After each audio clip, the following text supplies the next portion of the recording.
First, you have to go to App Store. Click on App Store. Then search bandwidth.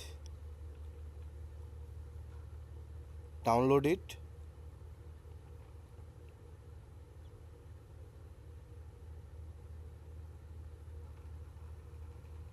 Now open it. Now on bar you can see the monitor. Now go to preference.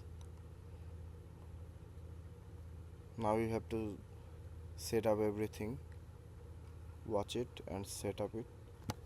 Thank you.